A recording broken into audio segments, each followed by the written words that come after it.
ಜಾತ್ರೆ ಎಂದ್ರೆ ಅದು ಊರ ಹಬ್ಬನೇ ಅಂತ ಹೇಳಲಾಗತ್ತೆ. ಮನೆ ಮಂದಿಯೆಲ್ಲ ಹೊಸ ಉಡುಪು ತೊಟ್ಟು ಸ್ವಾಮಿ ದರ್ಶನಕ್ಕೆ ಶರಣಾಗ್ತಾರೆ.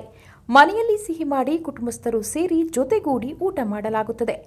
ಕೋಟೆನಾಡು ಚಿತ್ರದುರ್ಗದಲ್ಲಿ ಮಧ್ಯ ಕರ್ನಾಟಕದ ಬುಡಕಟ್ಟು ಸಮುದಾಯಗಳ ಸಾಂಸ್ಕೃತಿಕ ಖ್ಯಾತಿ ದೇವರ ಕಳ್ಳೆ ಮುಳ್ಳಿನ ಗುಡಿಯ ಮೇಲಿನ ಕಲಶ ಕೀಳುವ ಜಾತ್ರೆ ಲಕ್ಷಾಂತರ ಭಕ್ತರ ಸಮ್ಮುಖದಲ್ಲಿ ಅದ್ದೂರಿಯಾಗಿ ನೆರವೇರಿತು. ಚಿತ್ರದುರ್ಗ ಜಿಲ್ಲೆಯ ಚಳ್ಳಕೆರೆ ತಾಲೂಕಿನ ಪೂರ್ಲಹಳ್ಳಿಯ ವಸಲು ದಿಬ್ಬದಲ್ಲಿ ಕಾಡುಗೊಲ್ಲರು ಕಳೆದ 1 ವಾರಗಳಿಂದ ವಿವಿಧ ಪೂಜಾ ಕಾರ್ಯಕ್ರಮಗಳೊಂದಿಗೆ ಕಳ್ಳೆ, ಬಾರೆಕಳ್ಳೆ, ತುಗಲಿ ಕಳ್ಳೆ ಎಂದು ಕ್ಷಣಾರ್ಧದಲ್ಲೇ ಪೈಪೋಟಿಯಲ್ಲಿ ನಿರ್ಮಿಸಿದ ಗುಡಿಯ ಮೇಲಿದ್ದ ಕಲಶವನ್ನ ಕಾಡುಗೊಲ್ಲ ಸಮುದಾಯದ ಈರಗಾರರು ದೇವರ ಕಲಶ ಕೀಳಲು ತಾ ಮುಂದು ನಾ ಮುಂದು ಎಂದು ಮುಗಿಬಿದ್ದು ಶಿರಾ ತಾಲೂಕಿನ ದ್ವಾರನಕುಂಟೆ ಗ್ರಾಮದ ರಾಘವೇಂದ್ರ ಈಗಾರರ ಮೊದಲು ಕಲಶ ಕಿತ್ತು ಸಂಭ್ರಮಿಸಿದ್ರು.